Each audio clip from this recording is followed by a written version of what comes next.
अस्सलाम वालेकुम। अस्सलाम वालेकुम अब्बा जी। वालेकुम अस्सलाम।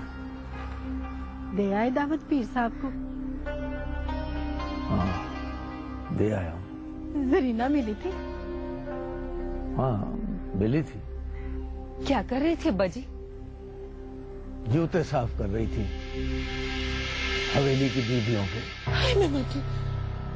ये क्या कह रहे हैं आप? वही जो देख कर आया हूँ, और क्या कह रहा हूँ? या फिर पूछना नहीं था? पर ये कैसे हो सकता है? तो और तेरा क्या ख्याल है? रानी बना के रखेंगे उसे, वो सिर माथे पे बिठाएंगे उसे। वो एक कमजात की बेटी है, एक कुम्हार की बेटी है वो। तकदीर की एक ठोकर ने उसे शाहों की हवेली में पहुंचा दिया है। अब वहां सारी जिंदगी वो ठोकरों में ही रहेगी। पीर साहब कहाँ थे? उन्होंने कुछ नहीं कहा? वही थे पीर साहब भी। उन्होंने क्या कहना था? अब मैं उनसे क्या कहता कि ये क्यों हो रहा है? ना जरीना की मां, ना मेरी इतनी जुर्रत नहीं है कि मैं बराह रास्त पीर साहब से ही पूछ लूं कि ये क्या ज्यादती हो रही है मेरी बेटी के साथ। ना, मैंने क्या क्या ख्वाब देखे थे अपनी बेटियों के लिए, और इस जरीना ने क्या कर लिया अपने साथ। आपने तो नहीं पूछा ना, पर मैं जरूर पूछूंगी जाके।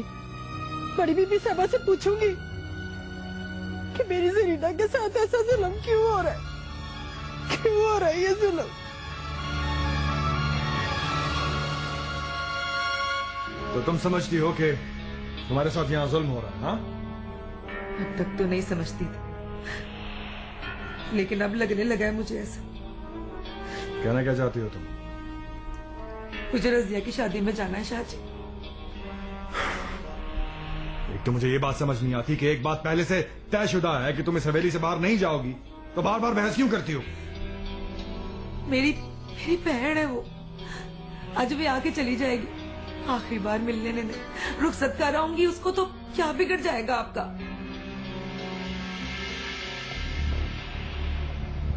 तुम जैसे छोटे जहन और छोटी औकात की औरत क्या जाने कि मेरा क्या बिगड़ जाएगा इसमें। मेरी जिंदगी का सबसे बड़ा असासा, सबसे बड़ा सरमाया दांव पर लगा हुआ है, सिर्फ तुम्हारी वजह से। तुम पर मेरी हार और जीत का फैसला होना है। दोनों तरफ अना की जंग चल रही है, हार किसी को कबूल नहीं है, और इस हार जीत के खेल में अहमियत मिल रही है तुम्हें। अगर मैं हार जाऊंगा तो उनके साथ तुम्हारी भी जीत हो जाएगी, और ये मैं होने नहीं दूंगा। मुझे कुछ समझ में नहीं आ रहा शाहजी कि आप क्या कह रहे हैं। मैं तो सिर्फ इतना जानती हूँ कि आपने मुझे नौकरानी बना के रखा।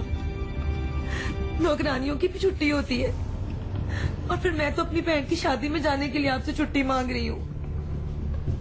ना तुम्हें किसने कहा है कि तुम नौकरानी हो?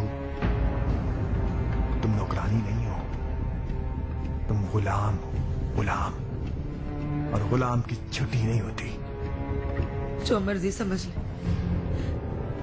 चाहे अपनी गुलाम समझ ले चाहे बीवी। मैं आपकी खिदमत के लिए हाजिर हूँ, लेकिन शादी। लेकिन कुछ नहीं। जब मैंने कह दिया है कि तुम नहीं जाओगी तो फिर तुम नहीं जाओगी। तो फिर ठीक है, माफी चाहती हूँ उस गुस्ताखी के लिए जो मैं करने जा रही हूँ। आप चाहे जो मर्जी कर ले, चाहे मुझे जान से मार दे, मैं रजिया की शादी में जरूर जाऊंगी।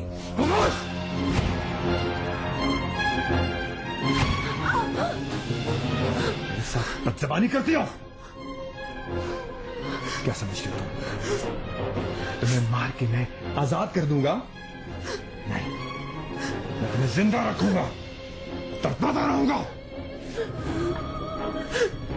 जब तक जिंदा रहोगी तुमसे बदला लेता रहूंगा उस झूठ का जो तुमने बोला है। और जिसकी सजा के तौर पर तुम यहाँ मेरे हरम में आई थी। और हाँ, अपनी बहन की शादी की खुशियों में शरीक होने तो तुम नहीं जा सकती, लेकिन उसकी खुशी में शरीक न होने का गम तुम जरूर मना सकती हो।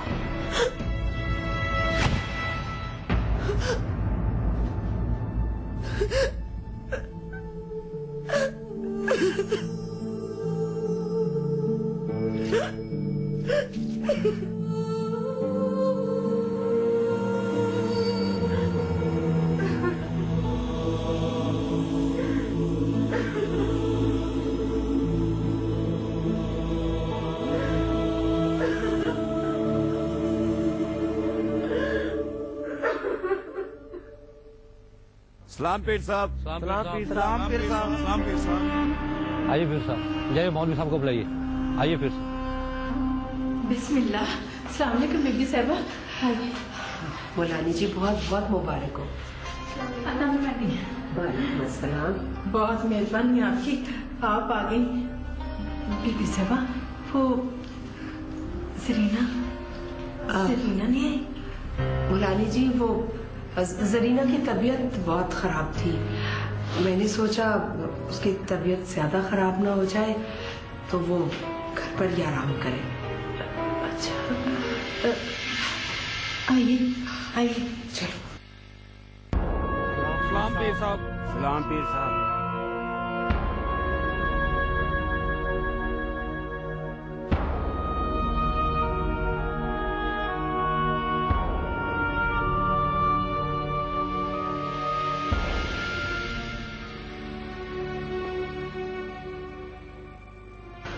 अस्सलाम वालेकुम बीबी साहबा।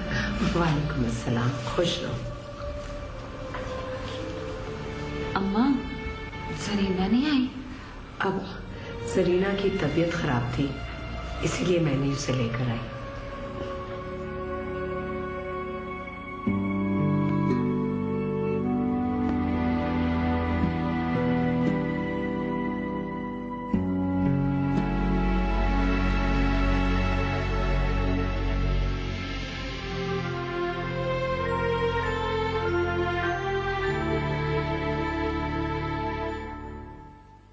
देखा जरीना के अब्बा, इस उम्र में कल्ले रह गए हम। हाँ, दो ही बेटियां थी, दोनों अपने घर की हो गई। काश एक बेटा होता तो इस तरह घर वीरान तो ना होता हमारा।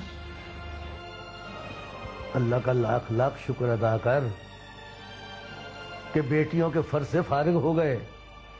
आखिर सारी जिंदगी में हमारी यही तो ख्वाहिश थी, यही तो फिक्र खाई जा रही थी कि किसी तरह दोनों बेटियां अपने अपने घर की हो जाएं। बेटियों का दुख तो उनके ब्याने के बाद भी खत्म नहीं होता। जरीना को भूल गए आप, अपनी बहन की शादी में भी शरीक ना हो सकी। जानता था मैं वो नहीं आएगी। आपने पीर साहब से नहीं पूछा उसे साथ क्यों नहीं लाए? अरे नेक वक्त तुझे कितनी दफा कहा है, मेरी वो हैसियत नहीं है कि मैं उनसे ऐसे सवाल कर सकूं। और अगर इतना ही था तो तू आप पूछ लेती बीबी साहिबा से। पूछा था पर कहने लगी उसकी तबीयत ठीक नहीं थी। क्या तबीयत ठीक नहीं थी? घबराने की जरूरत नहीं है, ठीक ही होगी जरीना। साफ पता चल रहा था बीबी साहिबा सच नहीं कह रही। पर अब जाऊंगी तो सही उससे मिलने, इसी बहाने कि उसकी तबीयत का पूछने के लिए आई हूँ। जाकर देखूं तो सही क्या कर रही है वो, किस हाल में है।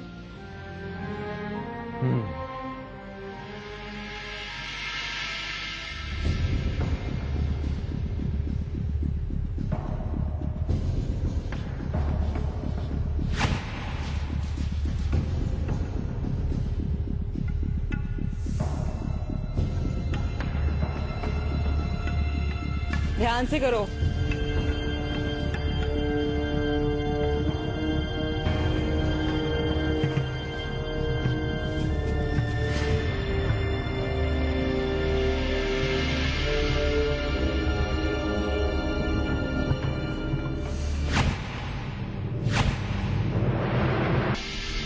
आइए, वहाँ क्यों खड़ी हैं?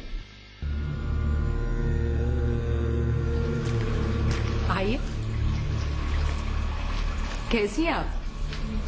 जी मैं तो अच्छी हूँ जी, पर जरीना। सरीना से मिलना है आपको? आपने तो कहा था जी कि उसकी तबीयत खराब है, तो मैं उसका पता करने के लिए आई थी। पर यहाँ आकर देखा तो वो पोछा लगा रही थी। पोछा? ये क्या कह रही हैं मुलानी जी आप? क्या मतलब? आपको नहीं पता बीबी जी कि उसके साथ इस घर में नौकरानियों जैसा सलूक हो रहा है? मुलानी जी कैसी बातें कर रही हैं? ये कैसे हो सकता है? ये देखें ये पोछा पड़ा हुआ, ये एक पोछा लगा रही थी वो, और अभी भाग कर ना कमरे में गई है। पता नहीं इस घर में उससे कैसे कैसे काम लिए जा रहे हैं। बस कीजिए मुलानी जी, जो आप कह रही हैं पहले मुझे उस बात की तस्दीक कर लेने दीजिए। आप चलिए मेरे साथ।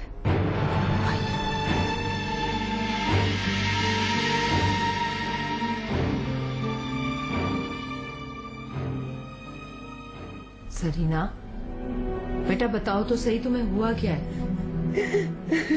सरीना मेरे तरफ देखो।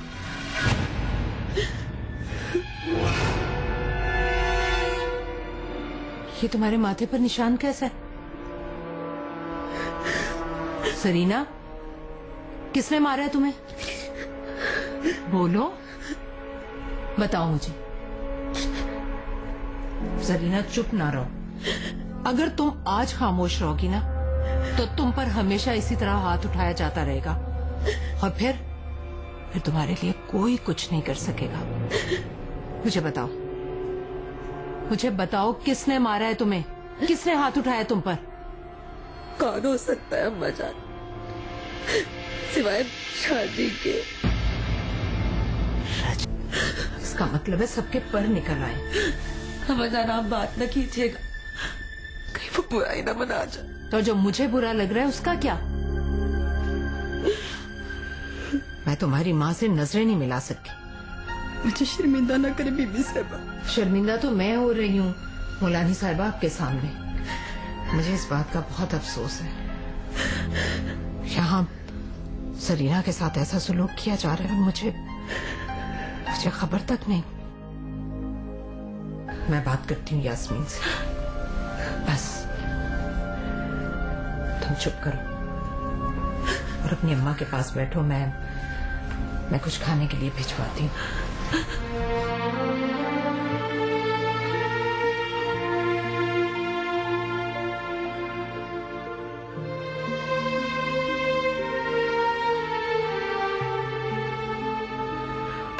अम्मा जान आइए, आप तो कभी कभी आती है मेरे कमरे में।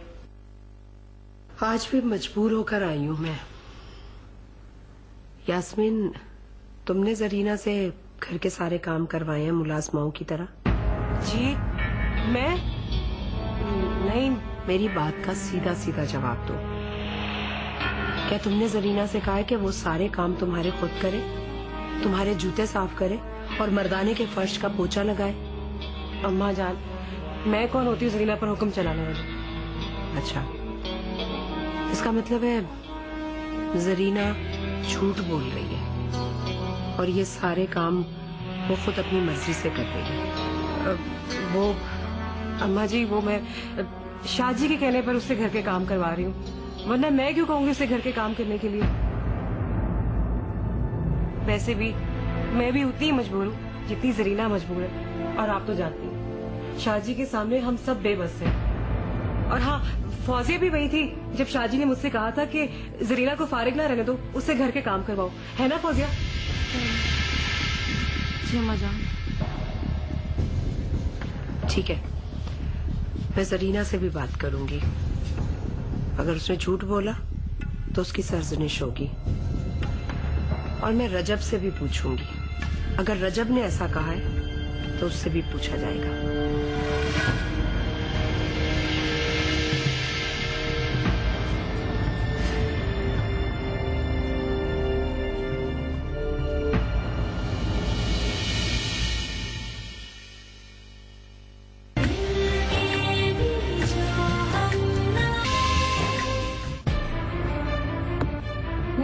के कैसे कह दूं? जानती नहीं कि वो कैसे गई है इस घर से उस हवेली तक? आप ना तो उसे घर से भागी हुई कह सकते हैं, ना ही नीच और ना ही घटिया। मुझसे इस तरह बढ़ कर बात मत करो हैदर, तुम्हारी हैसियत नहीं है मुझसे इस तरह बात करने की।